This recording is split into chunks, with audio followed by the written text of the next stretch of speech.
আমার পাগল বাচ্চু বাবা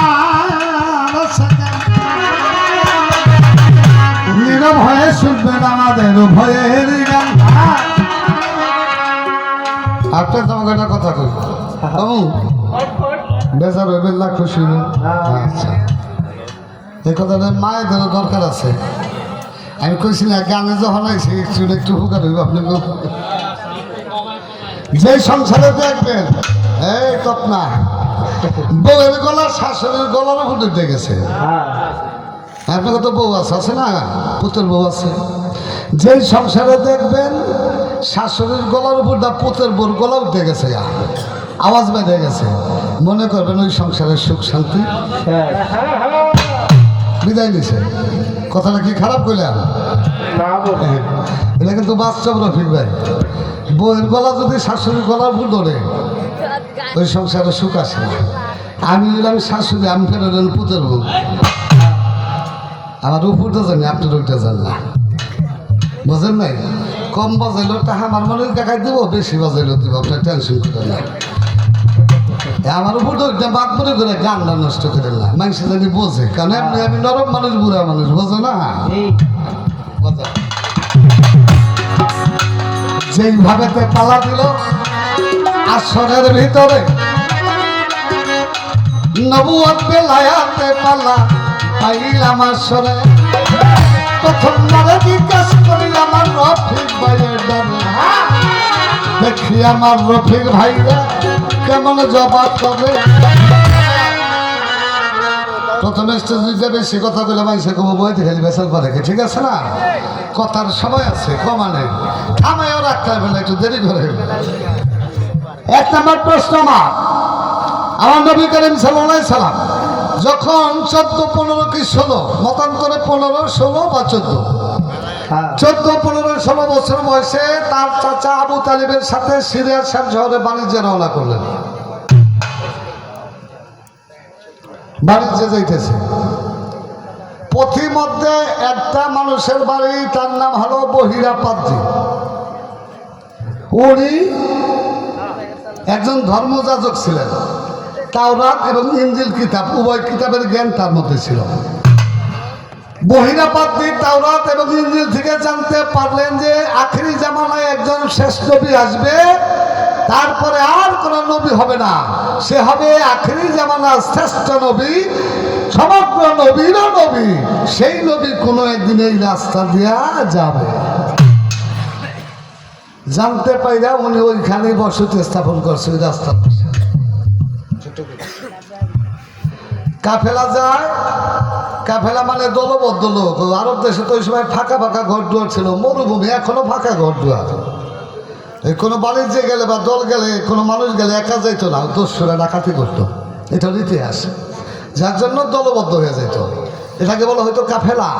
এই কাফেলা নিয়ে যাইতেছে, যায় যাতায়াত করে, বহিরা পাদ্রী পথের দিকে চেয়ে থাকে। হঠাৎ করে একদিন চেয়ে দেখে একটা কাফেলা আসতেছে।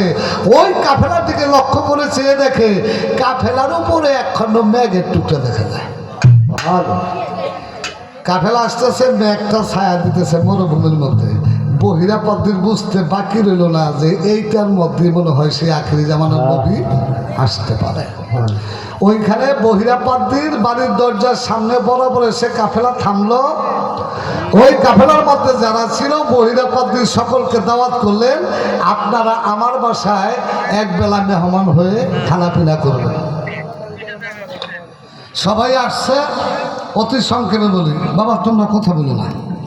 আমার নবী করিম সাল্লাল্লাহু আলাইহি সাল্লাম কাফেলার মধ্যে বয়সে ছোট, এই জন্য আমার নবীকে বললো, আবু তালিব বলল, বাবা তুমি আমাদের কাফেলার মাল সামানা পাহারা দাও, দেখো আমরা ওই বাড়িতে যা খাবো সেটা তোমার জন্য নিয়ে আসবো, তুমি আমাদের এখানে থাকো। সবাই চলে গেছে বাবা। আমার নবী করিম সাল্লাল্লাহু আলাইহি সাল্লাম মাল সামানা পাহারা দেয়। সমগ্র মানুষ বহিরা পাদ্রীর বাড়িতে চলে গেছে। বহিরা পাদ্রী চাইয়া দেখি মেঘের টুকটাটা ওই কাফেলার মধ্যেই রয়ে গেছে। বহিরা পাদ্রী তো জ্ঞানী মানুষ, ডাক দিয়ে আবু তালেবকে বলে, ডাক দিয়ে বলে, আপনাদের কাফেলার সর্দারকে বলে, আমি আবু তালেব। বলে আপনাকে একটা প্রশ্ন করি। বলে কি? আপনার এই কাফেলার মধ্যে আর কি কোনো মানুষ আছে? কয় কেন? কয় না, দরকার আছে। আছে, আমার একটা ভাতিজা আছে, বয়স কম তো, তারে আমি কাফেলার মধ্যে রেখে আসছি মাল সামলা পাহারা দেওয়ার জন্য। বহিরা পাদ্রি কয় যার জন্য আমি দাওয়াত করলাম সেই যখন কাফেলার মধ্যে, তাইলে আমার দাওয়াতে লাভ হইল কি? তাকে নিয়ে আসুন, তাকে আনলে আমি খাবার দেব। আমার নবীজিকে যখন আনতে গেছে বাবা, আমার নবী যখন ওই কাফেলা থেকে পাবারে এক দিছে, সাথে সাথে বহিরাপাত দিছে, দেখে ওই মেঘের টুকরাটা মেঘ খন্ড নবীজির উপরে ছায়া দিয়ে আস্তে আস্তে আমার নবীজির উপর ছায়া দিয়ে নবী যেইভাবে হাঁটে নবীর উপর ছায়া দিতে দিতে আসতেছে। একটু সুবহানাল্লাহ বলেন না। বহিরাপাত দিয়ে তাদেরকে খাবার দিয়ে আবু তালেবকে বলল, আপনার কি হয়? কয় ভাতিজা। আমি তাকে 3টা প্রশ্ন করবো, আমাকে একটু একা থাকতে দেবেন তারে নিয়ে? বলে ঠিক আছে। আমার নবী করিম সাল্লাল্লাহু আলাইহি সাল্লামকে নিয়ে বহিরাপাত দিয়ে একটা রুমের মধ্যে, একটা ঘরের মধ্যে গেল। আমার নবীকে 3টা প্রশ্ন করল বহিরাপাত দিয়ে। 1 নাম্বার প্রশ্ন, 2 নাম্বার প্রশ্ন। এই 2টা জবাবের পরও বহিরাপাত দিয়ে কিছু বলে নাই। 3য় নাম্বার প্রশ্নের জবাব দেওয়ার সাথে সাথে বহিরাপাত দিয়ে সাথে সাথে বলল, আপনি আল্লাহর নবী, আপনি আল্লাহর নবী, আপনি শেষ জামানার শেষ নবী, আপনাই এই 18,000 মাখলুকাতের নূর। বের হয়ে আবু তালেবকে বলে, আপনার এই ভাতিজাকে নিয়ে সিরিয়া শাম দেশে যায় না, আপনি বাড়ি চলে যান। সিরিয়া শাম দেশে কিছু ইহুদি পাদ্রী আছে, তারা তাকে খুঁজতেছে, যদি পায় তাকে হত্যা করবে। আমার প্রশ্ন, এই কথা শুনে আবু তালিব মাল সামান ওই জায়গায় বিক্রি করে ভাতিজাকে নিয়ে মক্কায় চলে আসলো। আমার 1 নাম্বার প্রশ্ন হলো, এই নবী করিম সাল্লাল্লাহু আলাইহি সাল্লামকে 3টা প্রশ্ন করলো বহিরাপাদ্রী, 2টা প্রশ্নের বেলায় বহিরাপাদ্রী বুঝতে পারলো না উনি আল্লাহর নবী। 3 নাম্বার প্রশ্নের জবাব দেওয়ার সাথে সাথে বুঝে ফেললো যে এই জন্যই আল্লাহর নবী। আমার প্রশ্ন, কি 3টা প্রশ্ন করছিল, লাস্টের কোন প্রশ্নের জবাব পেয়ে বুঝলো যে উনি আল্লাহর নবী? একটা করলাম দুনিয়ায়, ঠিক আছে না? আরেকটা করি উপরে, উপরে আর নিচে 2 জায়গায় আটকে আমার বাইরে, গান্তের মধ্যে গেল বাড়া যেতে হবে না। একটা কিতাবের নাম মাদারিজুন নবুওয়া, লিখেছে কে? এশিয়া মহাদেশের প্রখ্যাত মুহাদ্দিস আব্দুল হক মুহাদ্দিস দেহলভী। এই আব্দুল হক মুহাদ্দিস দেহলভীর মাদারিজুন নবুওয়া কিতাবের 2য় খণ্ডের মধ্যে আমি দেখলাম, পয়রা পাইলাম, আমার নবী করিম সাল্লাল্লাহু আলাইহি সাল্লামকে প্রশ্ন করা হয়েছে, হে রাসূল, হে নবী, আপনি বলুন তো আপনি কবে থেকে নবী? আমার নবী করিম সাল্লাল্লাহু আলাইহি সাল্লামের সাথে সাথে জবাব করলেন, আদম যখন মাটি কাদা মিশ্রিত অবস্থায়, আদমের নাম গন্ধ নাই, তারও 14,000 বছর পূর্বে আমি সেই নূরের জগতে নবুয়ত প্রাপ্ত করি। চন্দ্র সূর্য আসমান জমি পাহাড় পর্বত জিন ইনসান ফেরেশতা মানুষ কিছু হয় নাই, ওই সময় আমার নবী নূরের জগতে নবুয়ত প্রাপ্ত। মক্কা নগরে আইসা নবী নবুয়ত পাইয়া সেদিন প্রচার করলো, করছে না বাবা?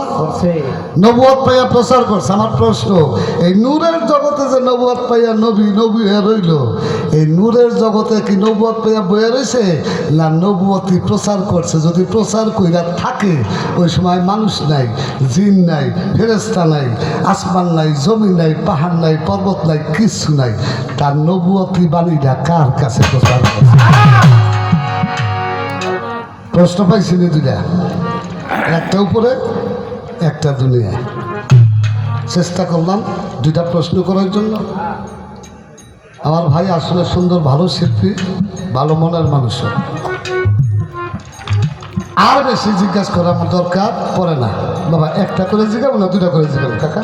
ও মনির কাকা,